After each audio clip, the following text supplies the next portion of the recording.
Worried about the United Nations? Anxious about those bills piling up? Want to get away from it all? CBS offers you Escape.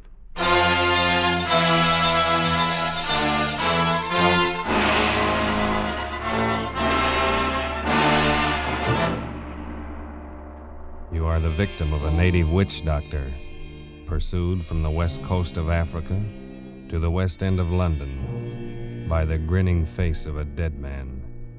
You are under the curse of a Porroh man. The Columbia Broadcasting System and its affiliated stations present Escape, produced and directed by William N. Robeson and carefully plotted to free you from the four walls of today for a half hour of high adventure. Tonight, we escape to the dark lowlands of West Africa and the mind of a man who scoffed at native magic, as H.G. Wells paints it in his gripping story, Pollack and the Porroh Man.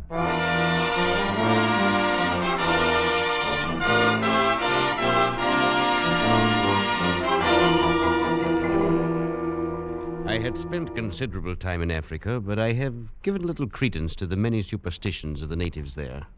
Voodoo curses, weird incantations of witch doctors, and the like had always seemed a pretty silly business to me. But that was before the affair of Pollack and the Porroh Man. Even then, while the thing was happening, I took little notice. It was only when I got back to England some months later and went to see Pollack climbing up the 3 flights of stairs to his lonely bedroom that I began to realize the ghastly truth of it. One look at him was enough. I had never before seen a man so unnaturally wasted, so prematurely aged and broken, so eerily mad as this man lying on the bed and looking up at me with haggard eyes. It was good of you to come, Waterhouse. Nonsense, old chap. I just thought I'd look you up and say hello. But I had no idea I would find you ill. Ill? Yes, I suppose I am ill. I suppose that's what you'd call it. But what in heaven's name is the matter, Pollack? I say, come closer, will you? I can barely see you. Why, yes, of course. I'll just drop a chair and... Oh, no, no! Pollack, man, what's the matter? Oh, no. Take it away. Take it away. What are you talking about? What is it, man? That thing in your hand. Take it away, please, for heaven's sake. What? Take it away. In my hand? Yeah. But Pollack, this is only my hat. Your hat? Why, yes, of course.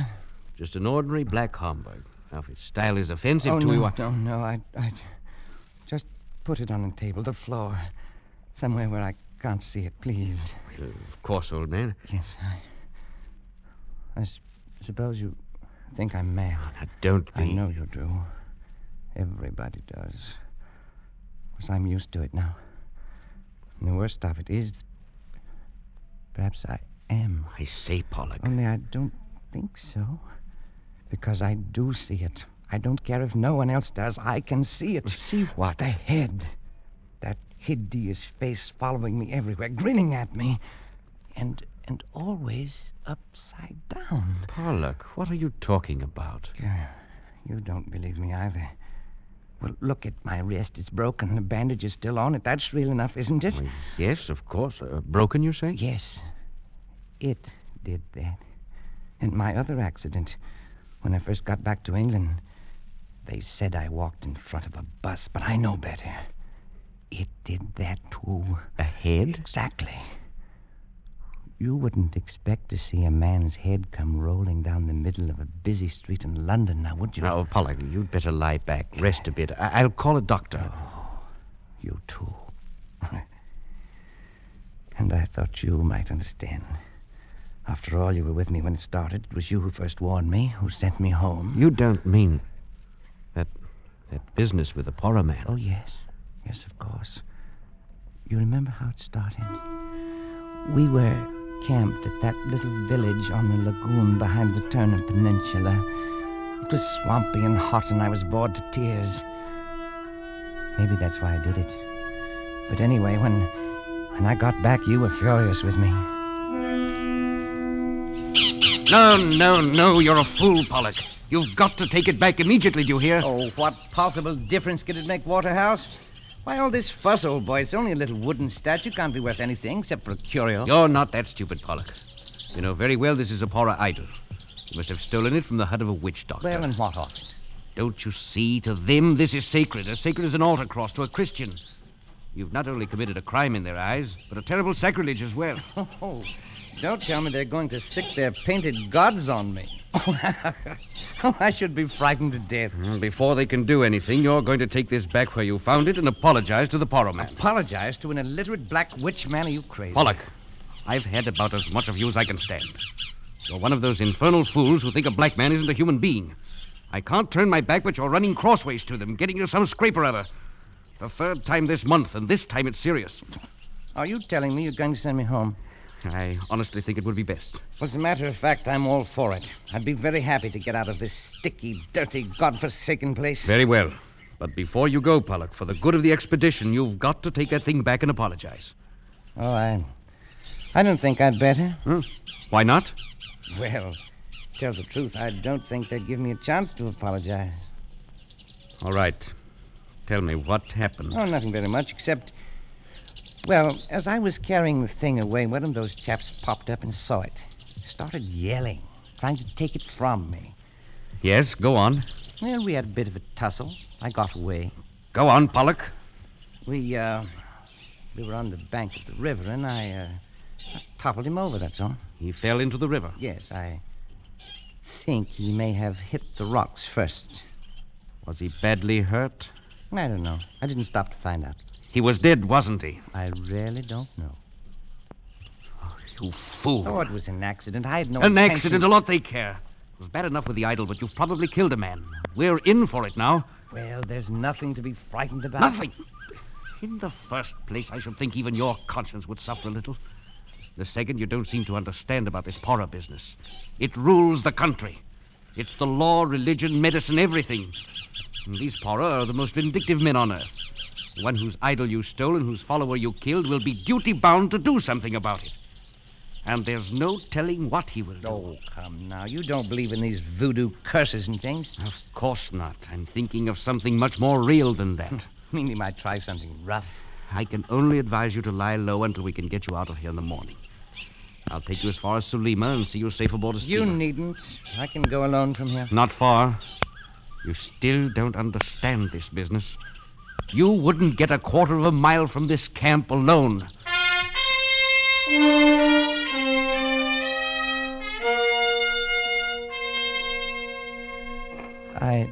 I still thought you were making a mountain out of a molehill, Waterhouse. But I must admit, I didn't sleep much that night. I lay there on the mat in my hut and listened to the sounds of the village. And then later to the noises of the night-wakening jungle. Sometime after midnight, I must have dozed off because I awoke with a start. For a moment, I was confused, but I sensed something wrong. And then, framed against the moonlight square of the door, I saw a hand upraised, and in it, a knife. Stop it! Stop or I'll shoot! Stop, you devil, you! Pollack, what is it? What happened? I missed the beggar, Waterhouse. I missed him. Who missed who? What happened? The Porroh man. Waterhouse, he was in my hut. He had a knife. He tried to kill me. Now, wait a minute. Wait till I find a light. There. You're all right, man. Oh, I'm all right. I just saw it in time. I rolled aside and... Look. Eh? In my bed. The knife. Oh, that was a narrow one. Well, perhaps now you understand the seriousness of this. Waterhouse, I saw his face. He stopped just at the door for a second. He was crouched down and he looked back at me from under his arm. His face was etched clearly in the moonlight. It was upside down. I'll never forget it. I'll get you a drink. Listen, Waterhouse, listen. He glared back at me with his painted face upside down and streaked with those hideous scars they cut in their cheeks. See that in my dreams. Now, steady on, old man. Now, here you are. Drink this. Well, Waterhouse. The idol's gone. I've just noticed the idol's gone. He took it. It's gone. Yes. Well, then it's all over. He got what he wants. He won't bother me again, will he? I'm afraid there's more to it than that. But he's got the blasted idol back, and he won't try it again. Oh, will he? I've just noticed something too, Pollack. There's something here on the floor. One of your shots clipped off the tip of his little finger. It's too bad you aren't a better shot. Why? Why'd you say that? Because I'm afraid we haven't seen the last of this business yet.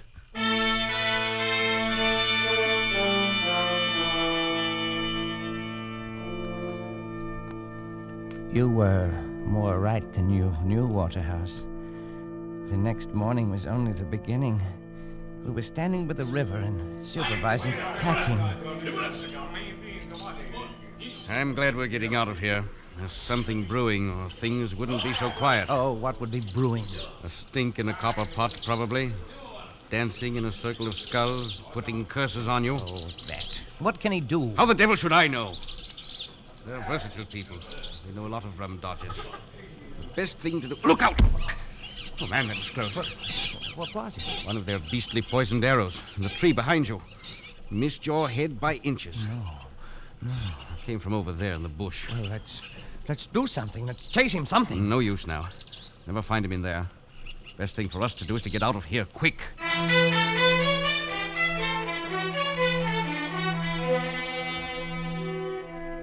Well, we got out all right. You remember how we went down the river, keeping as far from the banks as possible? You thought I was safe when you got me to Salima and said goodbye, didn't you, Waterhouse? So did I. You said goodbye and went back to the interior. Nothing happened for 2 days, and I was beginning to feel that the whole thing was just a nasty dream. And then as I was walking in the compound, I was hit in the arm with a slug. It was a long shot. The bullet was spent. I only got a flesh wound. But I knew he was there. And I decided to confide in Porroh, the little Portuguese who had rented me a hut in his compound. He took it seriously. It is a personal question, you know. It's revenge, see? And he must hurry because you will leave the country. Yes, I'll be on the boat to Freetown in 3 more days. Then I'll be rid of him forever. Perhaps. Then there's this magic. Of course, I don't believe in it. Superstition. But still, it's not nice to think that wherever you are, there's a black man spends a moonlight night, sometimes dancing around a fire to send you bad dreams. You have any bad dreams? Well, there. Keep seeing the beggar's head upside down, grinning at me, showing all his teeth the way he did in the hut. Now, it's nothing to be afraid of. It's not pleasant either. Then they say Porroh men send snakes. You seen any snakes lately? Well, only one. I killed one this morning on the floor under my hammock. Almost stepped on him when I got up. Of course, it is coincidence. Still, I would keep eyes open. Then there is the pains in the legs and arms. I thought they were caused by miasma. Oh, probably they are. When did they begin? Why, 3 nights ago, the night... Oh, blast it, it's nonsense. If I could just meet this devil face to face, with a gun in my hand... You might shoot him. But then he might shoot you. I think he do not want to kill you. Anyway, not yet. Their idea is scare and worry a man with their spells and narrow misses and pains and bad dreams and all that until he's sick of life. Of course, it's all talk, see? You must not worry about it. No, of course not. But... I wonder what he'll be up to next. Perhaps it is I who shall be up to something. What do you mean? Never mind. But I'm not one to just sit and take this.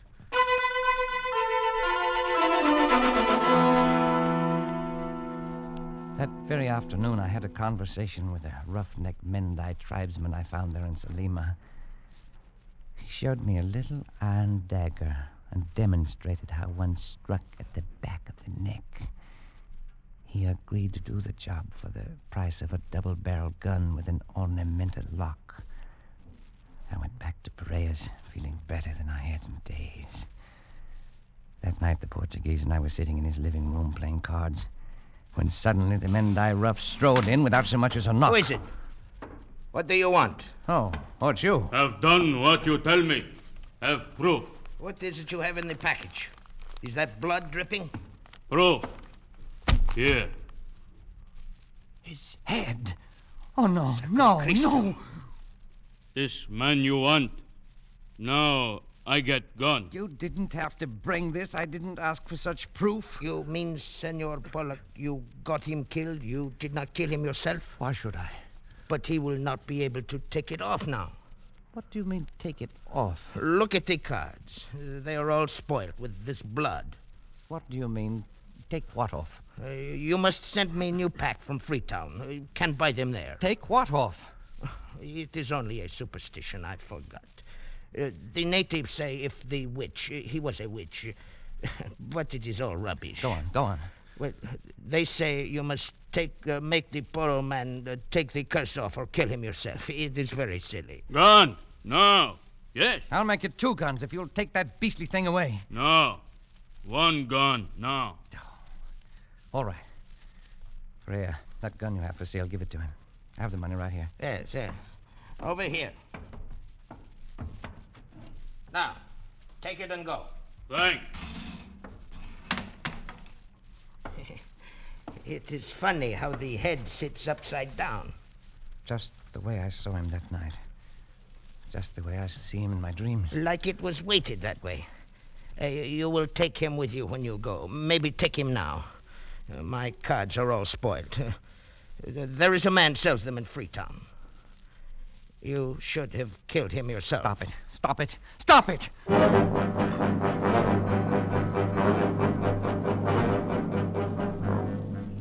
I took the thing to my hut, and no matter what I did, it always came to rest upside down and glaring at me.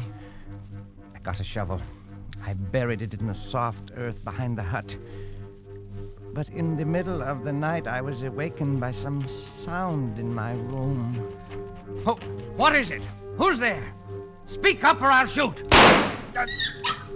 Oh, a dog. Only a dog.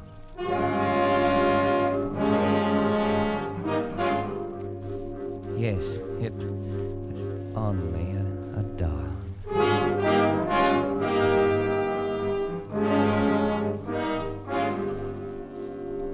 But in the morning, when I awoke and started to get out of bed, there it was, in the center of the floor, glaring at me upside down. It was uncanny until I remembered the dog. I found his paw prints in the dug-up earth outside, and I knew how it got there. I took the thing down to the river. I threw it as far as I could into the current. At last I'd be rid of it. That morning, I killed 2 snakes. But late in the afternoon, the little steamer arrived that would take me away from this insane land of the Porroh and Freetown and civilization. I had almost begun to feel gay as that boat carried me swiftly away from the shores of the Porroh land. At last I would be free, and soon I'd be back where Porroh and curses and nightmares would be forgotten. I was standing at the rail, sighing with relief, when the captain of the steamer, whom I'd met before, strolled up and began to make conversation. After the usual exchange of pleasantries, he said, I picked up a rum curio on the beach this go. It's a thing I never saw done this side of India before. "Oh, is that so?" Yeah, the head of one of these Porroh chaps, all ornamented with knife cuts. What? I say, what's the matter, old chap? You're green in the face. I wouldn't have took you for a bad sailor. "Oh, I'm quite all right." Well, this head I was telling you about is a bit queer in a way. I've got it in a jar of spirits in my cabin. and I'm hanged if it don't float upside down. What? Here I say, old chap, what's the matter? Stuart! Stuart! That was the last straw, I suppose. Something seemed to snap in my brain. And for the rest of the voyage, I lay there in the bunk, staring at the ceiling. And I had the strange sensation that the boat was made of glass, transparent, and that I could see up through the ceiling into the captain's cabin, see the Porroh man's face floating in a jar of alcohol upside down, grinning at me. I suppose the actual head is still in the captain's cabin in Freetown, but it didn't matter. The Porroh man's work had been done by then, because now I carried it with me everywhere. In my brain. I saw it everywhere, anywhere. Any object that was round, like a hat or a pillar or a vase, suddenly developed features when I looked at it. Ugly, scarred features with a grinning, mocking mouth. Features turned upside down. When I docked in London, I went straight to my banker's office in Cornhill. And the security is all in order, Mr. Pollack. You shall have to watch things, of course, but all in all, you shall have enough to live quite comfortably and to enjoy a reasonable amount of freedom. Then, too... I say, Pollack, what are you staring at so fixedly? That thing. Hanging from your mantelpiece. Oh, yes, I see. The potted fern. Rather pretty one, isn't it? Oh, yes. Yes, very pretty. I must do something about it, though. It's always dripping water down on the fender of the fireplace. Makes it rusty. I was wondering about that. It looks red, almost like blood. Rust, you know. Yes. Oh, by the way, that reminds me. Can you recommend a physician for mental troubles? I've got a little, what do you call it? Hallucination. The Porroh man grinned at me fiendishly, and I stared back at him. The banker watched me very curiously for a moment, and then he gave me the address of a doctor, and I left his office. That's when my accident happened. To a man who's been many months in the jungle, a busy London street's confusing enough. But when a head comes rolling down the middle of the street, and between your legs... No!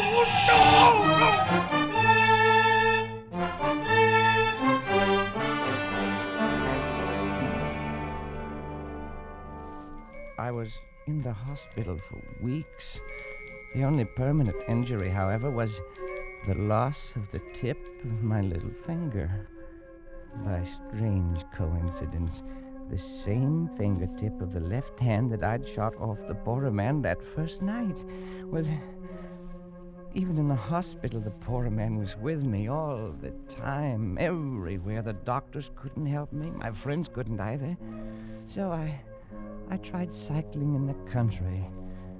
But that thing kept rolling along beside me and getting tangled up in the wheels and spilling me. That's how I got the broken wrist. Well, the worst came only last week. I'd just come back from a long walk, hoping to be tired enough to go to sleep. And as usual, that bronze vase was over there in front of the big French window. And it... well, perhaps the Porroh man enjoys the view of the street 3 floors below.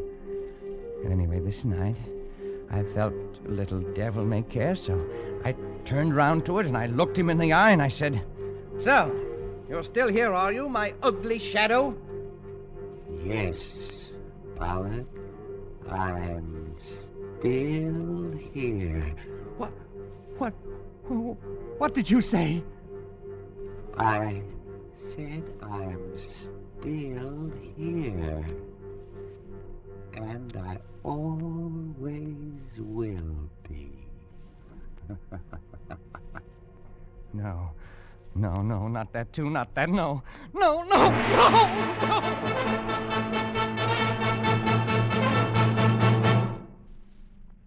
So, now you understand, Waterhouse? I not only see the Porroh man, I hear him, too. Pollack, old chap, this is frightful. Oh, it is rather, isn't it? I mean, you are ill, man, very ill. Well, surely there's something someone can do, some doctor. What can any doctor do? Can he take off the poor man's curse? Now, Pollack, that's nonsense. And you know it. Oh, is it? Of course, man. It's all in your mind. All, what do they call it? Suggestion. The power of suggestion is strong. You're impressionable. You've let these stories prey on your mind. You've got to snap out of it. Oh, I should have killed him myself. Pollack. I'd do it, too, with my bare hands, if only I had the chance. Man, you're talking rot. Look at him there. Look at him grinning at me. Pollack, that's only a bronze vase. Always grinning at me, more and more fiendishly every day. Stop it, you devil, stop it, you hear? Pollack, calm Stop yourself. Lie back. Rest. It. Rest, yes. Yes. That's what I need. If I'd only known, I'd never have left you there in Sulima alone. All this might have been prevented. Might it? Listen, Waterhouse. When you came in, I was just lying here thinking. I see him. I hear him. My sense of sight and of hearing is affected. And someday, my sense of touch will go, too. When it does, I know that will be the end. I'll be finished. And the poor man will finally have his revenge. Won't he? Pollack, old man. When you came in, I was lying here, trying to get up the nerve to walk over there and make the test. And I'm going to do it. No, I won't let you. You can't stop me, Waterhouse. Don't you see? I've got to. I can't go on like this. I've got to know. Have it over with. No, Pollack. It's beyond anything you can do. Stand aside. But stand aside, please.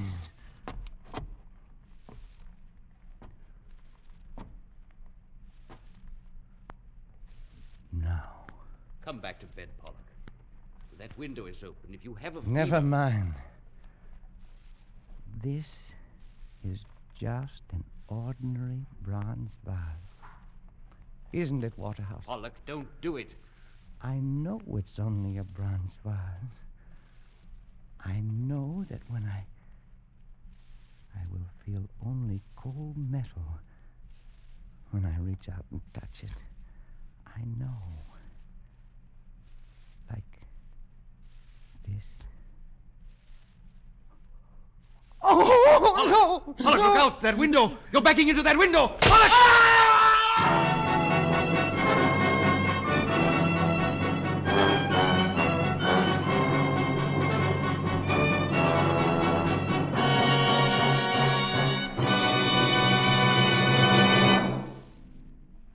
Escape is produced and directed by William N. Robeson, and tonight brought you Pollack and the Porroh Man by H.G. Wells, adapted for radio by John Dunkel, with Barton Yarborough as Pollack, Louis Van Ruten as Waterhouse, and Bill Conrad as Porroh. The special musical score was conceived and conducted by Cy Feuer. Next week, You are groping through the darkened corridors of a gigantic department store in the dead of night. And suddenly you realize you're not alone. That 100 eyes are glaring at you from the shadows. 100 hands reaching for your throat.